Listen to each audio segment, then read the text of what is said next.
दोस्तों सेकंड जो model paper है उसके बारे में अपन बात करते हैं। क्या क्या प्रश्न एग्जाम में पूछे गए थे उसके बारे में। अगला है ब्रूडर आवास में अधिक नमी से मुर्गियों में कौन सा रोग होता है। तो जब अधिक नमी हो जाती है तो उस समय कौन सा रोग होता है। पहला ऑप्शन है रानीखेत, दूसरा मेरेक्स, तीसरा गुमरो और चौथा है कॉक्सिडियोसिस।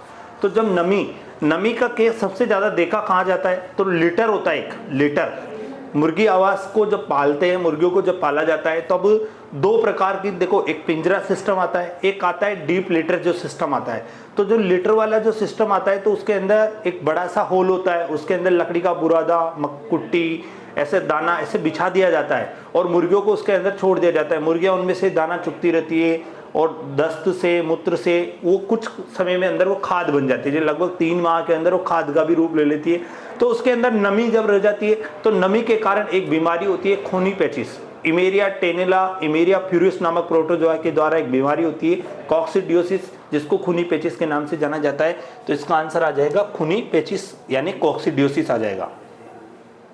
अगला, ये अपने फर्स्ट मॉडल पेपर में भी आया था और सेकंड मॉडल पेपर में भी आया है। अंडोत्सर्ग हेतु कुक्कुट पालन में मादा व नर का अनुपात कितना होता है, यानी मादा कितनी रखी जाती है और नर कितने रखे जाते हैं। तो मादा रखे जाते हैं 10 और नर रखा जाता है 1, यानी 10:1 हो जाएगा। अगला है मुर्गी की व्हाइट लेगहॉर्न जो नस्ल है वो किस श्रेणी की है। अब देखो मुर्गियों को उद्गम के आधार पर, अपन ने क्षेत्र के आधार पर एशिया पढ़ते हैं, अपन अमेरिका पढ़ते हैं, इंग्लिश पढ़ते हैं, मेडिटेरियन भूमध्य सागर पढ़ते हैं। तो उनमें से जो मुर्गी की व्हाइट लेगहॉर्न है जिसका उत्पत्ति स्थान इटली है, 1920 में भारत में आई थी। विश्व में सर्वाधिक अंडा उत्पादन करने वाली मुर्गी की नस्ल भी यही है।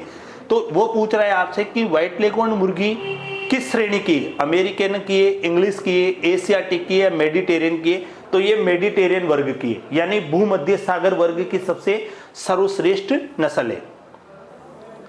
अगला है अपना प्रश्न, नवजात बछड़े में नाभि को काटने के बाद नाभि पर लगाया जाता है, नाभि को काटने के पश्चात नाभि पर क्या लगाया जाता है। एंटीबायोटिक दवा लगाते हैं, कृमिनाशक दवा लगाते हैं, एंटीसेप्टिक लगाते हैं और इक्बोलिक्स दवा लगाते हैं। एंटीबायोटिक है, कृमिनाशक, एंटीसेप्टिक, इक्बोलिक। अब देखो सबसे पहले एंटीबायोटिक तो वे औषधियां होती है जो जीवाणु और फफूंद से निर्मित की जाती है तथा अन्य किसी बीमारी के उपचार में इनका प्रयोग किया जाता है। जैसे आपने पेनिसिलिन का नाम सुना होगा, स्ट्रेप्टोमाइसिन का नाम सुना होगा, टेट्रासाइक्लिन है, सल्फाडिमिडीन है, ऐसे कई प्रकार के एंटीबायोटिक आते हैं। तो इनका प्रयोग तो किसी बीमारी के उपचार में आप करते हो। अगला आ जाइए कृमिनाशक, यानी पशुओं के पेट में जो कीड़े उनको मारने की जो क्रिया होती है उसमें कृमिनाशक दवा का प्रयोग किया जाता है। जैसे एल्बेंडाजोल है, फेनबेंडाजोल है, नीला तोता है, फिनोविस है, ऑक्सीक्लोजानाइड लीवामिजोल है, ये सारे आंतरिक परजीवियों को मारने वाली दवा है। अगला आ जाइए एंटीसेप्टिक, ये औषधियां जीवाणुओं की वृद्धि को कम करने का काम करती है। एंटीसेप्टिक में आप लाइसोल का काम में ले सकते हो, आप इसके अंदर टिंचर आयोडीन काम में ले सकते हो, पोविडीन काम में ले सकते हो और कुछ मात्रा में लाल दवा की भी आप काम में ले सकते हो। तो यहाँ पे जो आएगा तो उस नाभि को 1.5 से 2 सेंटीमीटर की दूरी पर काटा जाता है और उस पर टिंचर आयोडीन या पोविडीन लगाया जाता है जो एंटीसेप्टिक का काम करते हैं। इक्बोलिक वो औषधियां थी जो गर्भाशय में संकुचन पैदा करती है तथा गर्भाशय में जो भी पदार्थ होता है उसको बाहर लाने का काम करती है और इसका मुख्यतः जो प्रयोग किया जाता है वो जेर को गिराने में किया जाता है। ठीक है ना, जेर को गिराने के लिए किया जाता है। अगला आ जाइए, पाश्चुरीकृत दूध की क्षमता व दक्षता का पता किसके द्वारा लगाया जाता है, यानी क्षमता और दक्षता का पता किसके द्वारा लगाया जाता है। पाश्चुरीकृत दूध, पाश्चुरीकरण क्या होता है कि दूध में उपस्थित सभी हानिकारक और जीवाणु को अगर नष्ट करते तो निर्जलीकरण कहलाता है और दूध में उपस्थित सिर्फ ओनली 99%, ऐसे मान के चलो आप 99% जीवाणु को आपको नष्ट करना है, 1% को बचाया जाता है तो पाश्चुरीकृत कहलाता है। तो पाश्चुरीकृत जो दूध होता है उसकी दक्षता और क्षमता का पता लगाने के लिए अपन को एक टेस्ट करना पड़ता है, वो होता है methyl blue reduction test, MBRT जो टेस्ट होता है उसका प्रयोग किया जाता है। अगला देखें, नवजात बछड़े में विनिंग का प्रमुख उद्देश्य क्या है। अब देखो विनिंग होता क्या है, नवजात बछड़े को उसकी मां से दूर रखना कहलाता है विनिंग। नवजात बछड़े को मां के साथ रखते तो सकलिंग कहलाता है, अलग रखते हैं तो विनिंग कहलाता है, और जिन परिस्थितियों में उसकी मां मर जाती है और वो बछड़ा अनाथ हो जाता है तो उसको ऑर्फन काफ बोला जाता है, यानी अनाथ बछड़ा बोला जाता है। तो इस वाली कंडीशन में हो जाएगा कि दूध उत्पादन को बढ़ावा देना इसका मुख्य उद्देश्य नहीं है, नवजात बछड़े का शरीर अच्छा विकास हो ये भी नहीं है, लेकिन इसका जो प्रमुख है विनिंग का सबसे प्रमुख जो उद्देश्य होता है वो होता है स्वच्छ दूध उत्पादन, यानी सी वाला ऑप्शन राइट हो जाएगा।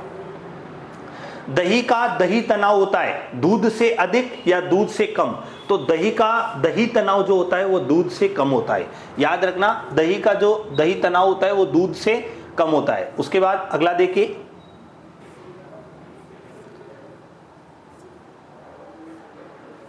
उसका अगला, मनुष्य के दूध में राख की मात्रा कितनी होती है? मनुष्य का जो दूध होता है उसमें राख की मात्रा कितनी होती है? तो मनुष्य के दूध में राख की मात्रा होती है 0.2% होती है, यानी पहला वाला ऑप्शन राइट हो जाएगा। अगला आ जाइए, श्री गंगानगर हनुमानगढ़ में किस नस्ल का वितरण क्षेत्र है?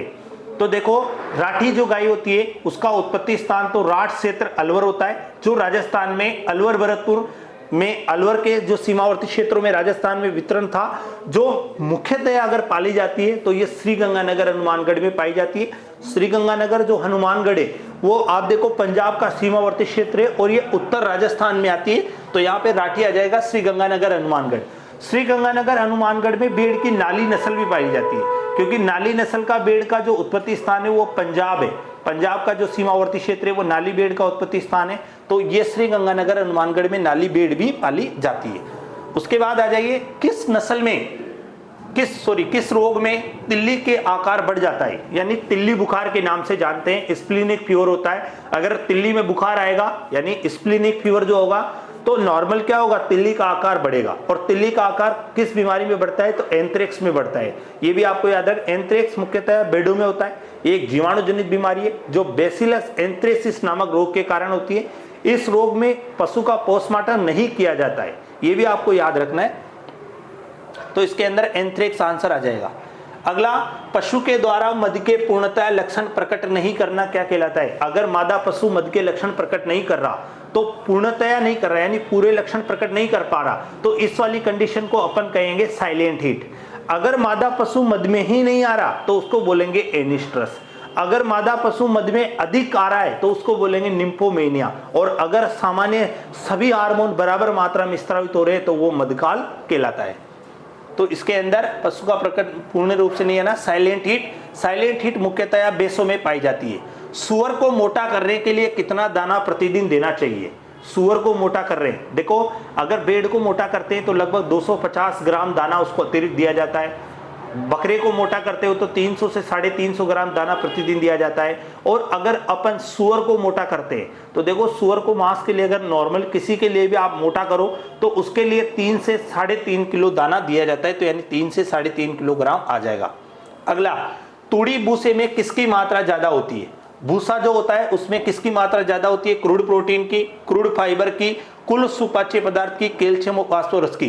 तो जो तूड़ी होता है, जो भूसा होता है, उसके अंदर क्रूड फाइबर की मात्रा ज्यादा होती है, यानी सीएफ की मात्रा ज्यादा होती है, तो क्रूड फाइबर आ जाएगा।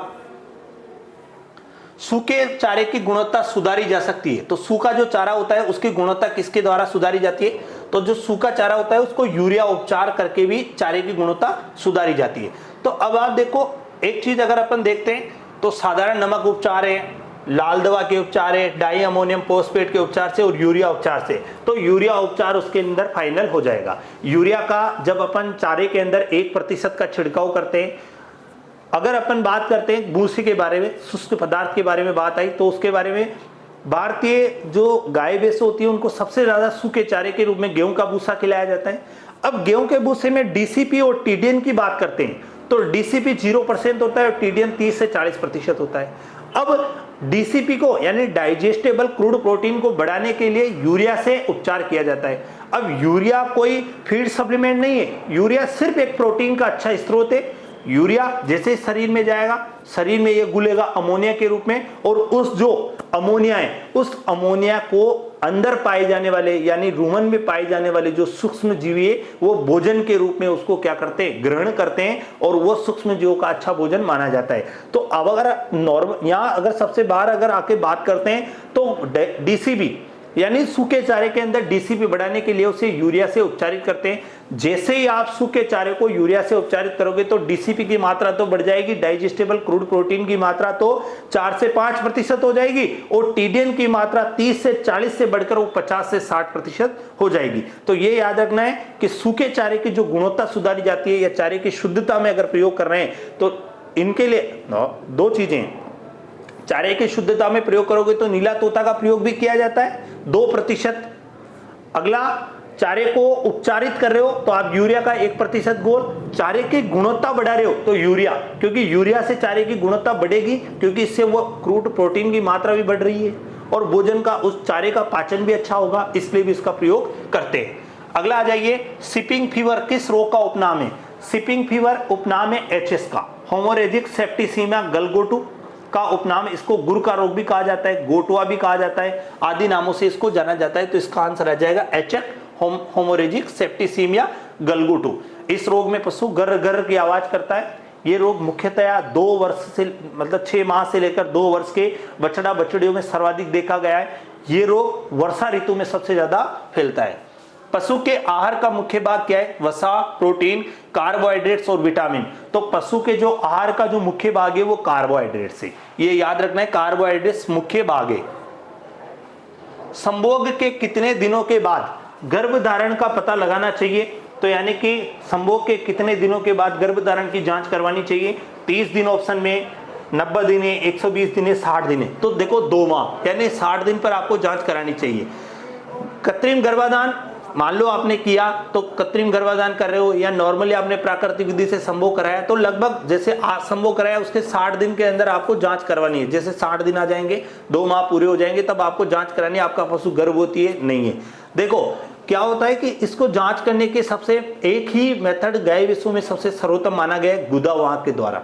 गुदा मार्ग से रेक्टम के अंदर हाथ डाल देते हैं और आप देखो कि रेक्टम में हाथ डालने के बाद वहां पे पता कर लेते हैं कि भाई बच्चा गर्भवती है या नहीं है, क्योंकि जब दो माह का होता है तो फिटस महसूस होना शुरू कर देता है और 3 माह में तो फिटस जो अंदर पेट में पल रहा है वो एक फुटबॉल के जैसा दिखाई देने लग जाता है, फुटबॉल जैसा महसूस होने लगता है। तो याद रखना है कि गुदा मार्ग से सबसे सर्वोत्तम विधि है। और अगर अपन नॉर्मल इंसानों की बात करते हैं तो इंसानों में तो इससे भी आप पता लगा सकते हो, यूरिन टेस्ट से भी आप पता लगा सकते हो कि जैसे ही उसके यूरिन के अंदर प्रोजेस्टेरोन नामक हार्मोन का निर्माण होगा, स्तर बढ़ेगा, वो अपने आप देख लीजिए कि ब्लड के अंदर प्रोजेस्टेरोन नामक लेवल का बढ़ा तो अपने आप वो प्रेग्नेंट है। तो ये सब चीजों का बारे में अपन पता कर सकते हैं।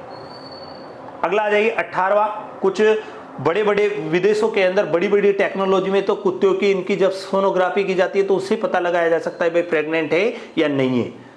किस नस्ल के अंडे का रंग भूरा होता है? तो रोड आइलैंड जो नस्ल होती है उसका अंडे का रंग भूरा होता है। ये मुर्गियों की सर्वश्रेष्ठ ड्यूअल पर्पज ब्रीड है, ये भी आपको याद रखना है। और रोड आइलैंड रेड।